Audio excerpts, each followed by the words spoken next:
खुदा छीन भी सकता है। आप 2 नंबर के धंधे वाले को पेट्रोल पंप देंगे, खराब लोगों को आप बड़े बड़े घर देंगे। मैं ईमानदार आदमी हूँ, मेहनत कर रहा हूँ 4 साल से, दिन रात उठ के काम कर रहा हूँ, और आप मुझे नहीं देंगे। नंबर का धंधा करने वाला साहब 2 बजे रात में जाके पूछ रहा है माल कहाँ पहुंचा। अरे महादेव को पता है कि मैंने जैसे ही वरदान दिया ये अच्छा काम थोड़े करेगा, ये करेगा कांड ही। आपने ये शक्ति दी, आप ही भाग रहे हैं। अरे बाप रे बाबा, वो अभी भी ट्राई कर रहा है।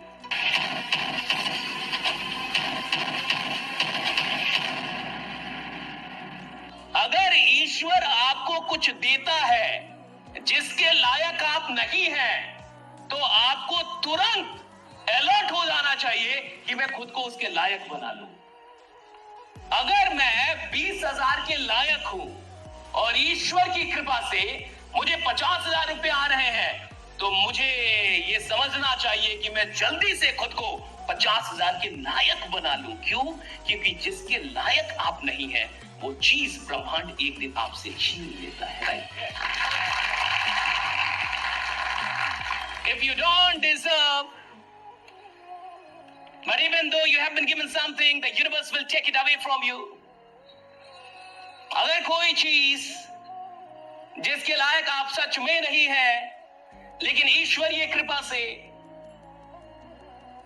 आपको वो चीज मिल गई और फिर भी आपने खुद को लायक नहीं बनाया, तो याद रखिएगा, जिन चीजों के लायक आप नहीं होते वो एक ना एक दिन आपसे छीन ली जाती है। राइट? चाहे वो अमीरी हो, प्रसिद्धि हो, कोई भी चीज हो, वो छीन ली जाएगी आपसे। हम क्यों सीखते हैं, हम क्यों सुनते हैं, हम क्यों किताबें पढ़ते हैं, हम क्यों ट्रेनिंग में आते हैं? ताकि खुद को लायक बनाते हैं।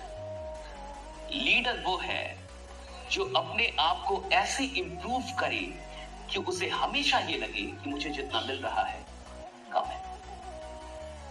That's the only form. Leader वो है जो अपने आप को ऐसे इंप्रूव करता चले, अपनी मेहनत को ऐसे बढ़ाए, अपनी दीवानगी को ऐसे बढ़ाए, अपने पागलपन को ऐसे बढ़ाए, अपनी ऊर्जा को ऐसे बढ़ाए, अपने उत्साह को ऐसे बढ़ाते रहे कि उसको हमेशा ये महसूस हो कि जितना मिल रहा है मैं इससे बढ़ा दूं। देखिए, अगर एहसान खुदा का है तो खुदा छीन भी सकता है। अगर तुम खुदा के एहसान तले आगे बढ़ लो कि यार ये तो खुदा, नहीं, मैं तो कहता हूं खुदा से लड़ने के लायक बनो। मेरा फिलॉसफी, लड़ो ना, लड़ो खुदा से, फाइट विद गॉड। भगवान से आपको फाइट करने आना चाहिए।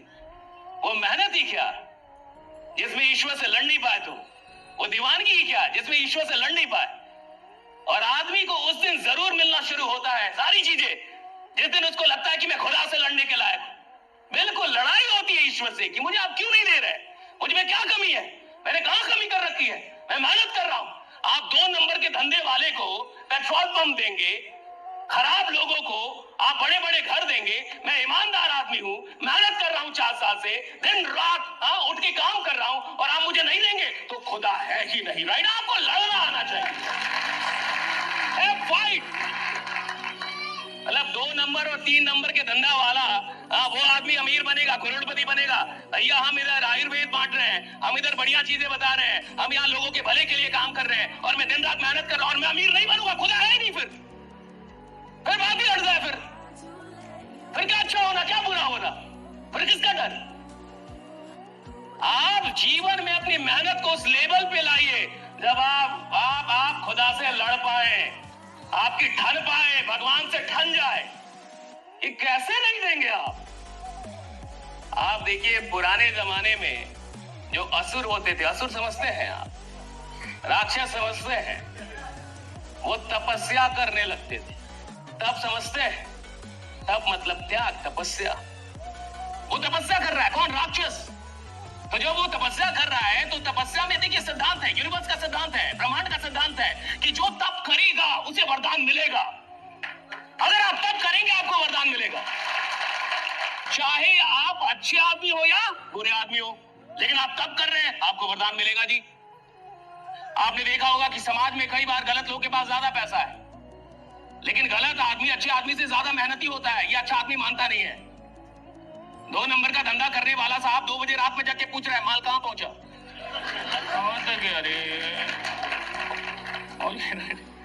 अच्छा आदमी सो रहा है। 2 नंबर का धंधा करने वाला आप देखिए मेहनती अधिक है, मर्डर करने वाला ज्यादा मेहनती है, नौकरी करने वाला ज्यादा कामचोर है, 1 घंटे लेट जा रहा है, 2 घंटे पहले आ जा रहा है, नौकरी में जा रहा है तो बॉस को गाली दे रहा है, वो क्या है, सब कामचोर लोग। और कहते गलत जमाना जमाना गलत नहीं है, तेरा दिमाग कम है अभी, जमाना सही चल रहा है जैसे चल रहा है। बहुत सही सिद्धांत है। सिद्धांत है कि जो तप करेगा उसे वरदान मिलेगा। अब राक्षस तप करते थे, महादेव जी गए वरदान देने, तो महादेव को पता है कि मैंने जैसे ही वरदान दिया ये अच्छा काम थोड़े करेगा, ये करेगा कांड ही, लेकिन मुझे वरदान देना पड़ेगा। क्यों? क्योंकि मैं विवश हूं। ईश्वर को विवश बना देता है। ईश्वर को पता है मेरी नीयत खराब है, ईश्वर जानता है ये आदमी साला क्रिमिनल बनेगा, ईश्वर को पता है ये दुनिया को बेचैन कर देगा, ये ठीक आदमी नहीं है, इसका दिमाग सही नहीं है, नीयत बढ़िया नहीं है। ईश्वर सब कुछ जान रहा है, फिर भी मुझे शक्ति देनी पड़ रही है। क्यों? मैंने विवश किया। क्या? तप, तपस्या, मेहनत। आप देखिए राक्षस के बारे में एक एक बात क्लियर थी कि ये करेगा कांडी, फिर भी वरदान देना पड़ता था। और कई बार गड़बड़ वरदान दे दिया कि जैसे आपने सुना होगा भस्मासुर, कि जिसके ऊपर हाथ रखेगा वो मर जाएगा। तो कहा कि ठीक है, शिव ने वरदान दे दिया, वो शिव पे ही ट्राई करने लगा कि महादेव पे ही थोड़ा ट्राई कर, महादेव भागने लगे, महादेव भाग रहे हैं भाई। अब इमेजिन कीजिए महादेव भाग रहे हैं, आपने ही शक्ति दी, आप ही भाग रहे हैं। अरे बाप रे बाबा, वो अभी भी ट्राई कर रहा है कि एक बार महादेव पे ही ट्राई कर लूं कि सही से ये धंधा चलेगा कि नहीं मेरा आगे। ज्वाइनिंग आ रहा है कि नहीं? एक प्लान महादेव को दिखा देता हूँ। महादेव को प्लान दिखा रहा है, महादेव भाग रहे हैं भाई, ये तो बड़ा नाटक कर दिया इस आदमी ने। तो क्या महादेव को पता नहीं था कि उनको पता था भाई, विवश थे। बस यही अच्छे लोगों को समझना है कि जब ये ब्रह्मांड राक्षसों को, दैत्यों को अथाह शक्ति दे सकता है, तो जो अच्छा आदमी है उसे अथाह शक्ति और अथाह संपत्ति क्यों नहीं मिल सकता है? आप मेहनत तो कीजिए। अच्छा आदमी मेहनत नहीं कर पाता, दिक्कत यहां पे अच्छे आदमी से मेहनत नहीं होती। गरीब आदमी के साथ दिक्कत यह है कि वो उतना काम कर लेगा जितने में जीवन चल जाए साहब, उतनी मेहनत करेगा जितने में जीवन चले। जहां से जीवन बदलना होगा वहां पे उसको दिक्कतें आती हैं। और जीवन का बदलाव, जीवन जहां तक चल रहा है उसके बाद शुरू होता है। अगर आपका जीवन 50,000 में चलता है तो 50,000 के बाद जीवन बदलेगा। अगर आपका जीवन 2 लाख में चलता है तो 2 लाख के बाद वाले आमदनी से जीवन बदलेगा। जीवन बदलता वहां से है जहां तक जीवन चल रहा है, वहां के बाद बदलेगा।